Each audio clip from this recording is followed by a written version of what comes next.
За мен е изключително удоволствие да ви представя Владо Трифонов, който е автор на романа.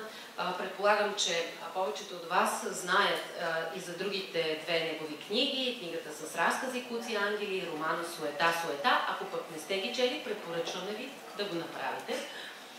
До него е Йордан Евтимов, с когото ще разговаряме за новия роман на Владо Трифонов, познат като литературовед и човек, който обича да говори откровенно за книгите, не само да ги хвали, но и да ги критикува, което е неговата най-голяма сила.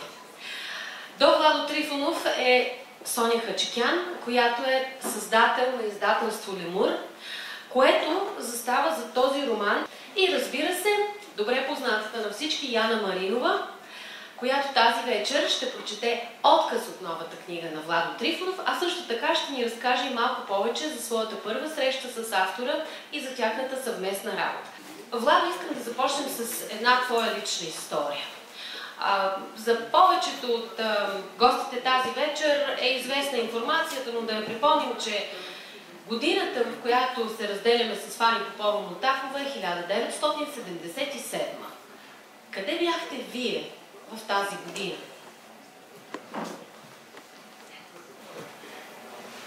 В тази година бях в Чехия. Студент. Бях на 23 години и малко преди това бях прочел Дъщерята на Калуяна. Много ми хареса тази книга. И бях решил да се срещна с Фани Мотахова и да се поговорим и за книгата, и за историческите романи, и изобщо.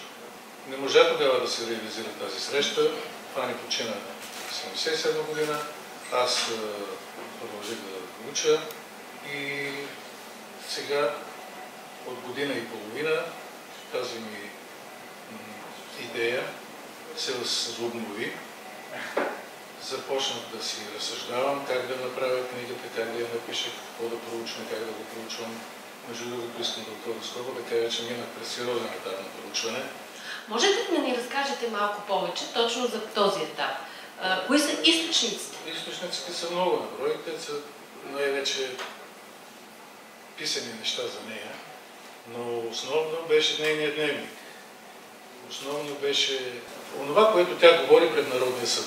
Това, което говори в Народния съд, го намерих в архива на МВР, а пък в архива на Литературния музей открих нейния дневник. Така че съм работил основно с тези два архива и с безброй писани неща за нея. Да подскажем още за тези, които не са чели, че освен, че това са 15 дни, в които има тия срещи, вътре има много други вставени епизоди. Има какво се е случило в Народния съд, какво се е случило при срещата с Хитлер. Има дори сън, който е развит като съвсем отделен разказ, цялостен разказ, където се срещат Хитлер и Калоян. Доста по-сложна е конструкцията от просто тези срещи между двамата. Но аз наистина се вълнувам. Какво ли пък мислят? Може би сред публиката има хора, които... Това сега исках да помоля, ако може да дадем възможността всеки един от вас, който иска да се включи в разговора, да зададе своя въпрос или да ни каже каква е неговата представа. Мен не ме интересува много личността, колкото творчеството. И нашия автор явно доста се е робил както в романите, трилогията, така и в бележника, както разбирам. Виждате ли някакво сходство? Значи, става въпрос за трилогията Асеновци, която описва смутното време, когато се създава втората българска държава, изобилства, убийства, предателства и така нататък. Виждате ли някаква аналогия, някакви характерни черти от това време с днешното време в българската държава? Как ви се струва? Има ли някакво сходство по отношение на родопсихология, по отношение към институции, държава и така нататък? Това ми е въпрос. Ако... Чел ли сте книгата? Вашата не, но трилогията съм чел. Значи, ако прочетете книгата, накрая има една почти откровенна препратка към днешния ден. Толкова очевидно, че чак очевадно. Въпреки че не се цитира името. Става ясно, че за кого иде реч. Естествено, че виждам. Всъщност, една от причините да напиша тази книга е тъкмо тази. Да кажа с нея, че нищо не се е променило от времето на Финикия. Даже и по-назад. Докато има човешки същества, докато има власт и имащи, докато има алчност, аз деля хората на 3 степени. Много алчни, средно алчни и малко алчни. В тази книга става дума за много алчни хора. Фани Попова-Мотафова е друга категория. Тя е творец. Там алчността минава да се размива. Там си алчен да напишеш нещо и то да се хареса. В това се изразява алчността. Тя, например, не е... Тя е харесвала скъпи парфюми, но парите не са я интересували. Това да си с властта, достатъчна цена ли? Това да си с властта. Приемлива цена ли? Да си с властта, за да бъдат издавани книгите ти. Това също го има като въпрос. Да, значи това... Да, тя го казва.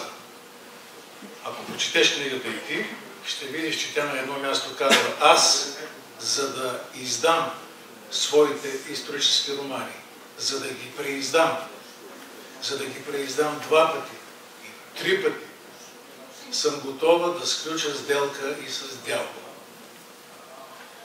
Казва го това нещо и аз съм склонен да вярвам, че тя го и мисли. Тя го и мисля. И го и прави. И го и прави. Да ги го оправдавам. Сега, това е въпросът. Оправдавам ли аз такъв начин на поведение? Това е дилема, която не мога да реша. И до ден днешен, въпреки че тази книга е факт. Един път съм склонен да оправдая, един път съм склонен да не я оправдая. И аз съм... Не съм наясно. По-склонен съм да смятам, че ще я оправдая. Някой ден. Някой път. Ако и при мене се случи същата дилема, ако аз трябва да реша, ще сключа ли сделка с дявола, в случая с...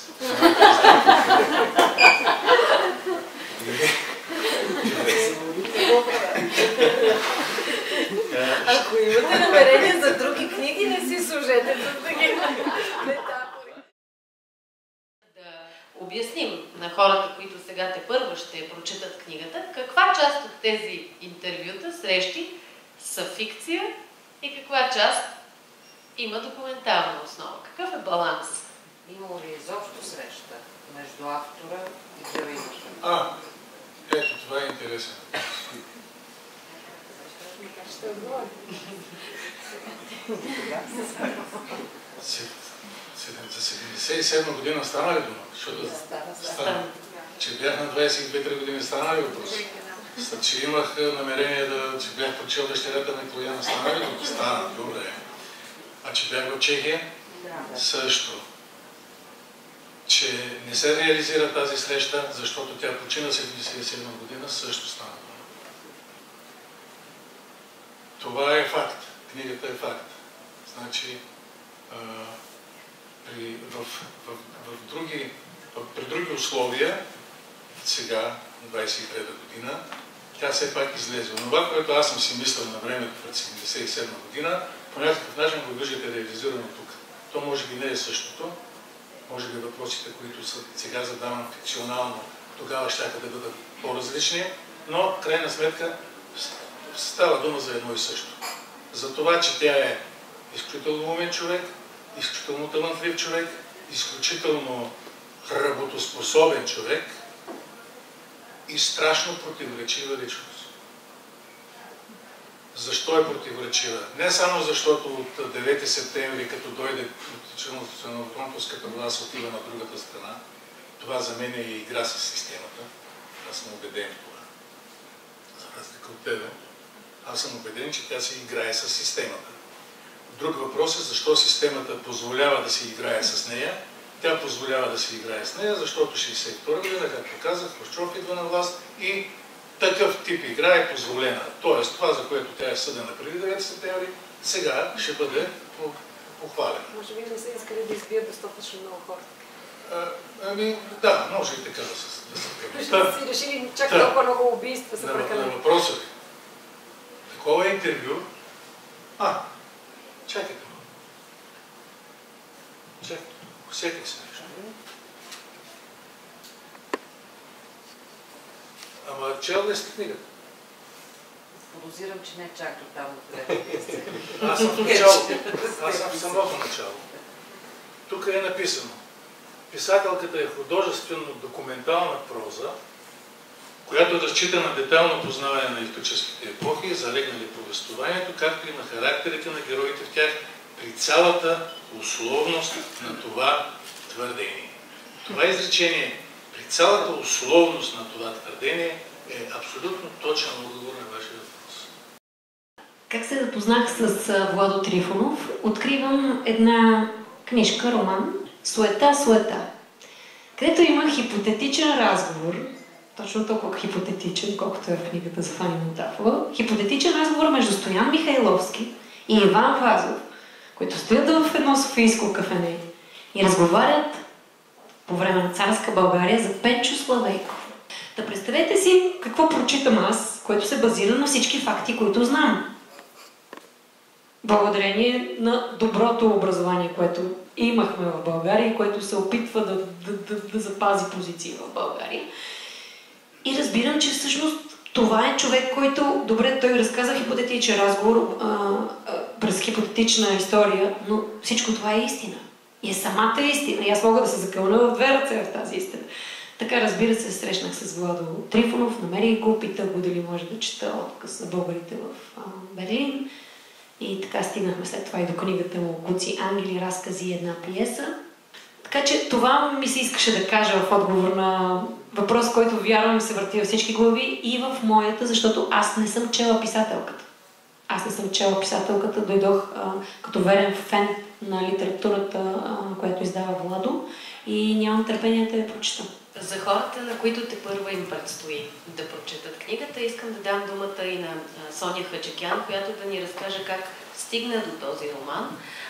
Междувременно Яна да се подготви, за да прочете отказа, който ще имате възможност да чуете. Но Соня, как стигна писателката до теб? Това, което на мен ми хареса в романа, защото не съм се съгласила да го издадем само защото е за Фани Монтафова, защото го прочетох и има нещо, което на мен много ми хареса. И това е, че това не е роман, който дава решение, издава присъда, не е роман, който ти казва нещата са такива. Те говорят много категорично в някои моменти и аз слушам с интерес, защото за мен този разговор е като за вас. Сега го слушам и така се възхищавам и се радвам, че се породи. Защото е важно да се говори за тези хора и за тези неща, които се случили, без да подхождаме с предразсъдък и да казваме, този е бил лош. На мен това никога не ми е харесало, когато една книга обявява героите за добри, лоши и раздава присъди. Независимо дали са реални хора, които са съществували, или пък са измислени герои, защото живота не е черно или бяло. Главата е ден трети. Кръстили я Стефанка, но не е харесвала името си. По-скоро харесвала неговата втора част. Фанка, но то пък иззвучало инфантилно. Затова решила, че Фани най-ще й приляга. И останала така. Фани. Баща й не се противопоставил. Баща ми беше царски офицер и аз много се гордеех с него, разказваше ми тя. А когато го пратиха на обучение в генерал-щабната академия в Торино, от мен нямаше по-доволно дете. Бях малка, в Торино живяхме чак до 12-та ми година. Научих италиански и го говорех с такова удоволствие, сякаш беше мой роден език. След време точно той ме спасяваше от глад, но за това ще ви разкажа по-нататък. Искам много да ви благодаря, че бяхте с нас тази вечер и да ви издам една тайна. В началото, когато дойдох, Владо ми каза, аз съм от хората, които обичат да стоят зад своите книги, така че ще те помоля да не ми задаваш много въпроси. А както виждате, разговора стана толкова дълъг, че вече трябва да напуснем Гринуич. Така че постигнахме много повече от очакването заедно. За това много ви благодаря за споделеното